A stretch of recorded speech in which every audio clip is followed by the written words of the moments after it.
கேள்வி ஒன்றாக இருந்தாலும் பதில் எப்படியா இருக்கும், ஆளுக்கு ஏற்ற மாதிரி மாறுபடும். நேரில் வந்துட்டால் என்ன பண்ணிடலாம், எல்லா கேள்வியும் கேட்டு தெளிவாக. அதுக்கு தான் சத் சங்கம். என்னுடைய நோக்கம் எல்லாம் மனிதர்கள் எல்லாம் மகிழ்ச்சியாக இருக்கணும், அவ்வளோதான்.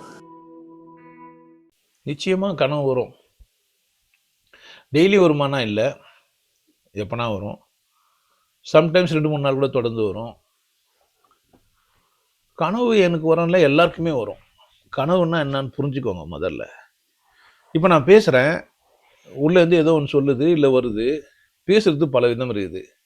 தோன்றதை அப்படியே பேசுறதுன்னு ஒன்று இருக்குது. தோன்றதை யோசித்து பேசுறதுன்னு ஒன்று இருக்குது. சராசரி மனிதர்கள் எப்படி பேசுகிறாங்க அப்படின்னு கேட்டிங்கன்னா, ஒரு பெரிய திட்டமிடுதல் உள்ள நந்தினே இருக்கும். எந்த ஒரு பேச்சு பேசும்போதும் அதுக்கு பின்னணி என்ன நடக்கும் இதெல்லாம் பார்த்து பார்த்து ஆராய்ச்சி பண்ணி பேசுவாங்க. உள்ளது உள்ளபடி பேச மாட்டாங்க. ஏன்னா உள்ளது உள்ளபடி அவங்களால பேச முடியாது அப்படின்னு கேட்டிங்கன்னா, கருத்து சித்தாங்கள், கோட்பாடு, எதிராளி இவங்களெல்லாம் கண்டுபிடிச்சி இந்த மனிதன்கிட்ட இவ்வளோ பேசணும் இப்படி பேசணுன்றதெல்லாம் முடிவு பண்ணி அளவறிஞ்சு தான் பேசுவாங்க. அப்படி தான் பேசவும் சொல்கிறாங்க. பேசுமுன்னு யோசி அப்படிலாம் சொல்லுவாங்க.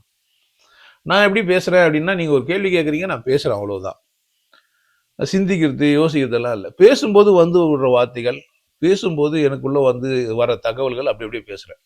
நான் முன்னாடியே வந்து எதிர்பார்த்து திட்டமிடுதெல்லாம் என்கிட்ட இல்லை, ஆனால் பேசுகிறேன். இது கனவுல பேசுகிற மாதிரி தான் கிட்டத்தட்ட.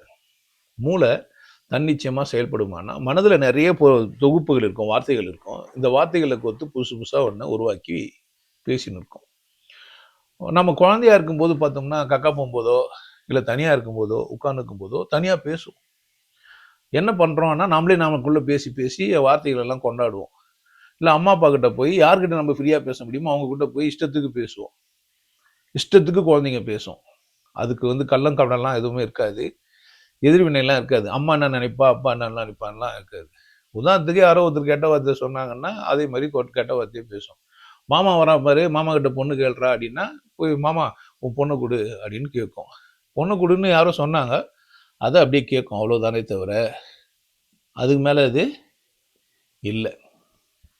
அப்போது ஒரு மனுஷன் சராசரியாக பேசுறதுன்றது ஒரு இயல்பானது. இந்த பேசுறத கவனிக்கிறதுக்குன்னு ஒரு மனம் உருவாகுது, மனதுக்குள்ளவே இன்னொன்று உருவாகுது, நான் என்ற ஒரு தொகுப்பு உருவாகுது. இதை இவங்க ரெண்டாக மாற்றிட்டாங்க. பேசுறது சித்தம், புத்திசாலித்தனத்தினால ஒன்று உருவாகி நான் என்ன பேசுகிறேன்னு கவனித்து இப்படி பேசக்கூடாது இப்படி பேசணும்னு கற்றுக்குறேன். அப்படி தான் பேசுகிறாங்களே எல்லாரும். கனவுல என்ன நடக்குதுன்னா, புத்திசாலித்தனம் வாங்கி சித்தி தானாக எழுந்து பேசும். புத்திசாலித்தனத்தினால பேசும்போது கற்பனைகள் அதிகமாகி, ஒரு உதாரணத்துக்கு ஒரு குரங்கு ஒரு இடத்துல பார்த்துருப்பாரு, முட்டையை ஒரு இடத்துல பார்த்துருப்பாரு, பருந்து ஒரு இடத்துல பார்த்துருப்பாரு. குரங்கு பறந்து போய் முட்டையை உடைக்கிற மாதிரி பார்ப்பாரு. இது இஷ்டமாக கற்பனை பண்ணிக்கும். அதுவே அவர் பண்ணாருன்னா புத்திசாலித்தனத்துலேருந்து வராததுனால சித்தத்தில் ஏற்பட்ட தகவல் எல்லாம் சேர்த்து வச்சு ஒரு கனவாக மாறுவோம். எல்லாருக்குமே அது சாத்தியம், எல்லாருக்குமே வரும். எப்பெல்லாம் கனவு வராது அப்படின்னா, கனவு வரும், நீங்கள் அதை கவனிக்கல, புத்திசாலித்தனம் ஓய்வாயிடுச்சு, ஒன்றுமே இல்லாமல் ஆயிட்டீங்க. முழுசுமா 100% புத்திசாலித்தனம் இல்லைன்னா கனவு வராது. நல்ல டயர்டாயிட்டீங்க, நிறைய வேலை செஞ்சீங்க, உடம்பு நிறைய போராடிச்சு, வேலை செஞ்சது, உழைப்பு அதிகமாக இருந்தது, தூங்கினா கனவு வராது. கனவு எப்போ வரும் அப்படின்னா, மனம் ஓய்வு எடுத்துட்டு உடல் ஓய்வு எடுத்துட்ட பிறகு தான் கனவு வரும். ரெண்டுக்கும் ஓய்வு இல்லாத நேரத்தில் கனவு வர்றது இல்லை. முழு ஓய்வு எடுத்துச்சு உடம்பும் மனமும், அப்போவும் கனவு இல்லை. ஆனால் மனம் போராடி இருக்குது, சிந்திச்சிருக்குது, பேசியிருக்குது, பார்த்துருக்குது. உதாரணத்துக்கு நான் எல்லா ஊரும் போய் பார்க்குறேன், சுற்றி பார்த்துன்னு இருக்கிறேன், படுக்கிறேன் அப்படின்னு சொல்லும்போது, என் மனைவி இட்டுன்னு போனால் நல்லாயிருக்கும், இல்லை யாரோ எனக்கு வேண்டப்பட்டவங்களை என்ன கூட இருந்தால் நல்லாயிருக்கும், இல்லை என்னுடைய கூட்டத்தை நான் இங்கிட்டுன்னு போனால் நல்லாயிருக்கும் அப்படின்னு நான் நினச்சிட்டு படுக்கிறேன் அப்படின்னா, கூட்டமாக நாங்கள்லாம் மொத்தமாக போகிற மாதிரி ஒரு கனவு வரும். ஏன்னா அது இஷ்டமாக அது செய்யும். ஸோ எனக்கும் அந்த மாதிரி கனவுகள்லாம் உண்டு. இன்னொருத்தர் சொல்கிற மாதிரி கனவுகள் இல்லை. இது கனவு காணுங்கள் அப்படின்னா அந்த மாதிரி கனவு இல்லை. அவர் கனவு வேறு மாதிரி ஒரு அர்த்தத்தில் சொல்லிடுறாரு. நான் சொல்கிறது, மனித மூளை இயல்பாக வேலை செய்யுது, தானாகவே சிந்திக்க ஆரம்பிக்குது, உள்ளதை பேச ஆரம்பிக்குது. ஸோ ஞானம்ன்றது கூட இந்த இடத்துல அப்படி தான். தானாகவே பேசுகிறாரு அவர். தானாகவே பேசுகிறாருன்னா பைத்தியகாரத்தனத்தில் இல்லை, அதிமேதாவித்தனத்தை அவர்கிட்ட இருந்து வெளிப்படுது. சராசரி மனுஷங்கிட்ட இருக்கிற மேதாவித்தனத்தை விட இந்த ஞானம் அப்படின்றது இல்லது பயிற்சியினால் ஏற்பட்ட ஒரு விளைவு, உடம்புக்குள்ள இருக்கிற வெளிச்சம் வளர்ந்து தேவை, அதாவது அவர் பார்க்காத, அவர் பேசாத முடியுற விஷயமே இல்லைன்ற மாதிரியெல்லாம் அவருக்குள்ள உள்ள தோணி, அதனால தான் ஒரு ஆளை உட்கார வச்சு அவர்கிட்ட எல்லா கேள்வியும் கேட்குறாங்க. சாமியார்னா யாருன்னா இங்கே அப்படின்னா ஒருத்தர் உட்கார வச்சு அவர் கேட்குறது ரொம்ப காலமாக அது நடந்துன்னு இருக்குது.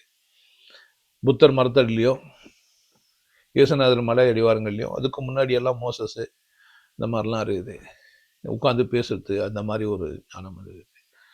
இந்திய ஞானிகள் அப்படின்னு சொல்லி பார்த்தீங்கன்னா அவங்க புத்தகம் எழுதி வைக்கிறது, அவங்க பார்த்த விஷயங்கள் எல்லாம் புரிய வைக்கிறது, பிறவியெல்லாம் இருக்குதுன்னு உணர்ந்து சொல்கிறது, இந்த மாதிரி ஒருத்தரும் ஒரு ஒரு புரிதல்லாம் ஏற்படுத்திக்கிறாங்க. இன்ன வரைக்கும் பிறவி பற்றி நிறைய பேர் பேசின்னு தான் இருக்கிறாங்க. ஆனால் ப்ரூவ் பண்ண முடியுதானா? முடியல தான். ஸோ அப்போ கனவெல்லாம் வருமானா வரும், நடந்ததும் சேர்ந்து வரும், நடக்காததும் வரும், நடந்ததும் நடக்காததையும் சேர்த்து பேசியும் வரும். மாதிரி பலவிதமாக கனவுகள் வரும். கனவுகள் இல்லாத மனிதன் இருக்க முடியாது. கனவுகள் சுய கட்டுப்பாட்டுக்குள்ளே இல்லை. அதனால் என்னை மீறி எனக்குள்ளேருந்தும் கனவுகள் வருது, வரும். அதனால் ஒன்றும் எனக்கு தெரியல, அது ஒரு தப்பு ரைட்டெல்லாம் எனக்கு தெரியாது. கனவு வரது இயல்பானது தான். சிலருக்கெல்லாம் முன்னுணர்தலே ஏற்படும், நாளைக்கு நடக்க போகிறதே தெரியும். அந்த மாதிரியான கனவுகளும் எனக்கு உண்டு. ஸோ எல்லா கனவும் எல்லாருக்கும் தான் உண்டு. கொஞ்சம் கவனிங்க உங்கள் கனவுகளை, எதனால் வருதுன்ட்டு. எனக்கு கனவு வரும். உங்களுக்கு எல்லாருக்கும் ஒரு விஷயம் சொல்கிறேன், ஆனந்த வாழ்வு அப்படின்ற ஒரு கோர்ஸ் யூடியூப்பில் போட்டு வச்சுக்கிறேன். Happy life course. நீங்கள் மெம்பர் ஆனீங்கன்னா ஆனந்த வாழ்வு கோர்ஸை நேரடியாக நீங்கள் யூடியூப்பில் பார்க்கலாம். ஃபேமிலியாக டிவியில் போட்டு என்ன பண்ணலாம், எல்லாரும் ஃபேமிலியாக போட்டு பார்க்கலாம். ஒருத்தர் தான் சப்ஸ்கிரைப் பண்ணீங்க, 5 பேர் 6 பேர் என்ன பண்ணலாம், நீங்கள் அதை பார்க்கலாம். வாய்ப்பு பயன்படுத்திக்க.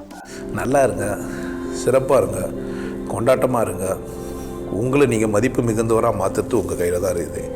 நல்லா இருங்க. நான் ஒரு வாய்ப்பு, என்னை பயன்படுத்திக்கலாம். நல்லது.